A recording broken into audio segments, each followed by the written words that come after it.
കേരള ജീപ്പില് എന്തിനാണെന്നാ ഒരുത്തനെ ഇടിച്ച് കൊല്ലാൻ നോക്കിയതിന്? എന്റെ സ്വഭാവം വെറുതെ ചീത്തക്കരുത്. ഏട്ടഞ്ഞ് കഴിഞ്ഞ പിന്നെ തല്ലുകൊള്ളാൻ നിർത്താറില്ല ഞാൻ. എന്നെ വെറുതെ തല്ലുകൊള്ളിപ്പിക്കാതെ വന്ന് കേറച്ചു. ശ്യാമളം പറയുന്നത് അനുസരിക്കച്ചു. നീ ചെല്ല്. ശ്യാമളോ തന്റെ മടിയിലിരുത്തിയാണ് പേറ്റത്? സാറിന് വിളിക്കണോ? ഞാൻ നിന്റെ ആശാനല്ലേ ശ്യാമള? ആശാനും കൂശാനൊക്കെ അങ്ങ് വാലയില്. യൂണിഫോം ഇട്ട് കഴിഞ്ഞാൽ എല്ലാവരും ക്രിമിനൽസാ. മോനെ ഒരു ഗുണ്ടയായിട്ട് വളർത്താനാണ് തന്റെ ഉദ്ദേശമെങ്കിൽ ഇടിച്ചു തന്നെ കൂമ്പുകളൊക്കെ ഞാൻ ഒന്നുമില്ല. ഒരു ഗുരുദക്ഷിണ കൊടുത്തതാ, ചുമ്മാ പേടിപ്പിച്ചതാ. എന്റെ കൈമനെ കടത്താതെ വേഗം വണ്ടി കേറച്ചു. എന്ത് ഇത് കേസാക്കാൻ ആരാ പരാതി തന്നെന്ന്? നിന്നെ ഇവിടെ നിന്ന് ഉടനടി പൊക്കണമെന്ന് സ്റ്റേഷനിലേക്ക് ഫോൺ ചെയ്ത് പറഞ്ഞത് മറ്റാരുമല്ല, ഈ നിൽക്കുന്ന നിന്റെ സ്വന്തം അച്ഛൻ തന്നെയാ.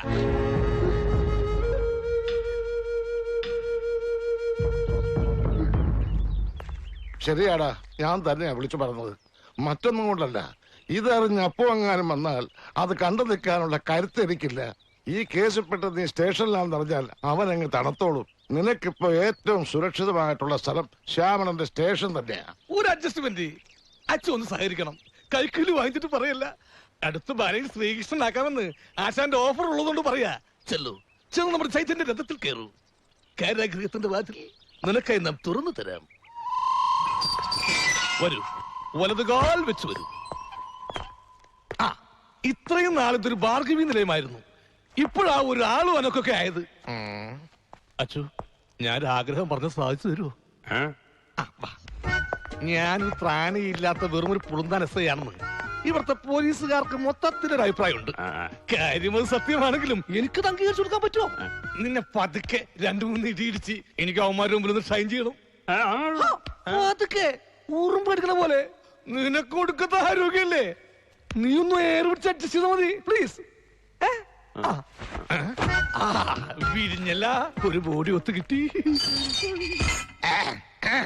നീയൊക്കെ റൗഡി സംഘാനിക്കും അല്ലടാ റാസ്കളേ.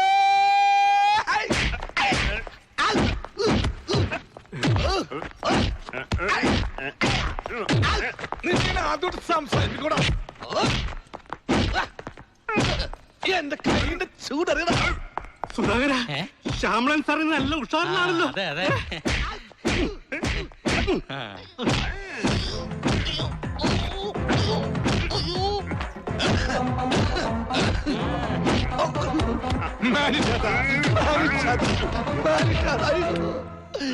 എന്റെ പിള്ളേർക്ക് അച്ഛനില്ലാണ്ടാക്കരുത് പ്ലീസ്.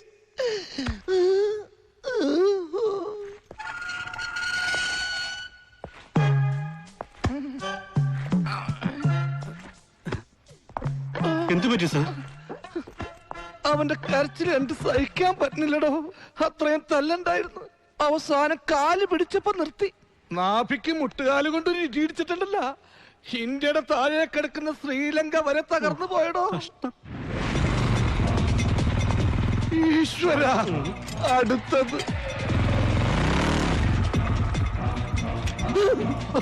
ചെന്ന് തടയണോ? പോടോ.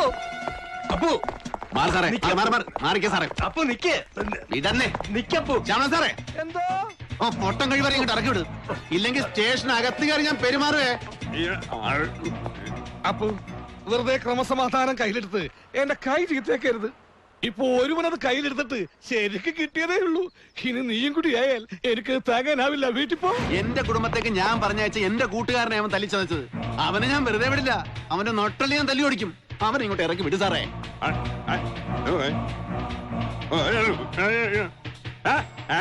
വെറുതെ അല്ല നാറി പൊട്ടനായി പോയത്. അവന് സംസാരിക്കാൻ കൂടി കഴിവുണ്ടായിരുന്നു. അവൻ ഈ ഭൂലോകം മുടിച്ചേനെ. എടാ അമ്പലം വിളിക്കേ, ഇറങ്ങി വേണം. എടാ അമ്പലത്തിലെ കാശെടുത്തല്ലേടാ നീ നാട്ടുകാർക്ക് പലിശയ്ക്ക് കൊടുക്കുന്നത്. നിന്റെ കൊള്ളപ്പലിശ നാട്ടുകാരെ പ്രാക്കം കൊണ്ടല്ലേടാ നിനക്ക് കുട്ടികൾ ഉണ്ടാകാതെ പോയത്. നീ ജയിച്ചു എന്ന് വിചാരിക്കണ്ടടാ. നിനക്ക് ഇതിനു പകരം നല്ല അസ്ഥന് പണി ഞാൻ തന്നിരിക്കും. അല്ലെങ്കിൽ എന്റെ പേര് അപ്പോന്നല്ലടാ. തൽക്കാലം നീ പോപ്പു. അവനുള്ള പണി ഞാൻ കൊടുത്തോളാം. താൻ ഒരുപാട് പുളുത്തു. നിങ്ങളൊക്കെ ഒരു കമ്പനിയാന്ന് എനിക്ക് അറിയാടൂ. താൻ എത്ര കാലം അവനെ അകത്ത് വെക്കുമെന്ന് എനിക്ക് അറിയണമല്ലോ. അവൻ ഇറങ്ങി കണക്ക് തീർത്തിട്ടേ ഞാൻ ഈ നാട്ടിൽ നിന്ന് പോവുള്ളൂ. താൻ അവനോട് എന്ന് പറഞ്ഞേക്ക്. അവൻ വരുന്നതും കാത്ത ഞാൻ വീടിന്റെ ഉമ്മറത്തിരിപ്പുണ്ടെന്ന്. എത്തിയാ സുഖല്ലേ? എടാ പൊട്ടാ, എന്റെ കൂട്ടുകാരനെ തല്ലിയതിന് പോലെ നിന്റെ കൂട്ടുകാരനെ എന്റെ കൈ കിട്ടിയിട്ടുണ്ടടാ. അടുക്കരുത്, ഞാൻ ബാലയ്ക്ക് വേണ്ടി കളരി പഠിച്ചവനാണ്. എന്നെ കൊണ്ട് 18ാമത്തെ അടവെടുപ്പിക്കരുത്. ദേ കണ്ടോ? അവൻ മതം പൊട്ടി നിൽക്കുന്ന ആനയാണ്. 2 തെങ്ങെങ്കിലും കുത്തി മറിക്കാതെ അവൻ അടങ്ങില്ല. ചന്ദ്രൻ അവന് പറ്റിയ നല്ലൊരു ഉണക്കത്തങ്ങ. വെറുതെ പറയാ വരണ്ട, എന്നെ കിട്ടില്ല. ചേട്ടാ വണ്ടി എടുത്തോ, ഇത് പോലീസ് പിടിച്ച കാറാ. അയ്യോ, അമ്മ, അമ്മ. ശ്ശോ.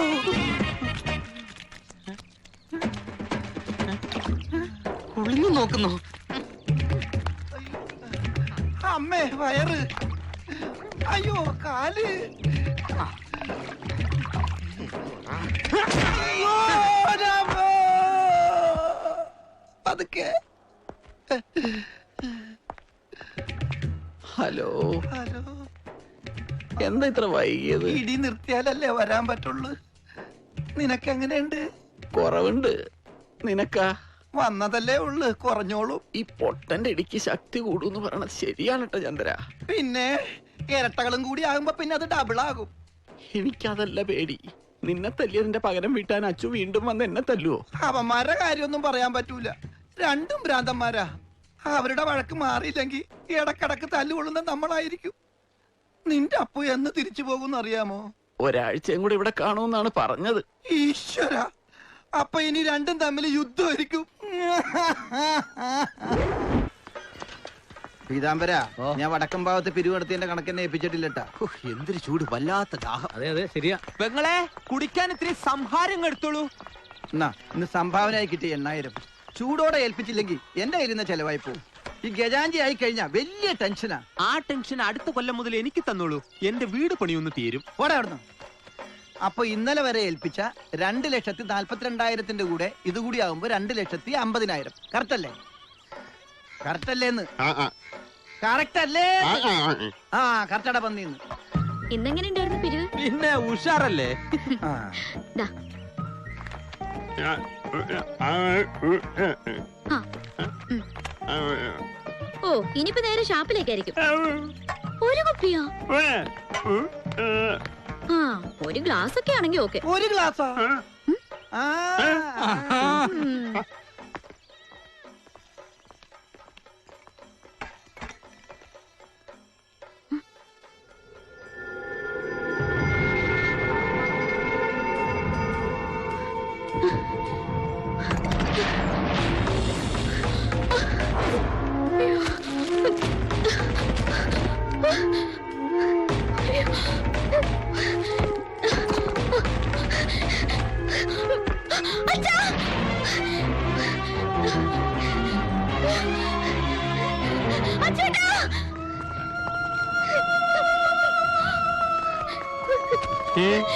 ചേട്ടാ, അലമാരയിൽ വെച്ചിരുന്ന സ്വർണ്ണവും പണവും കാണുന്നില്ല.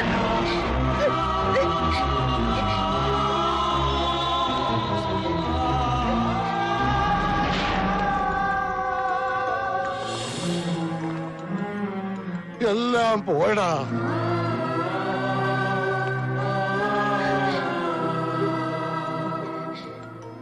നാട്ടുകാരുടെ കയ്യിൽ നിന്ന് വിധിച്ച സംഭാവനയും പണയം വെച്ച പണ്ടങ്ങളുമാ.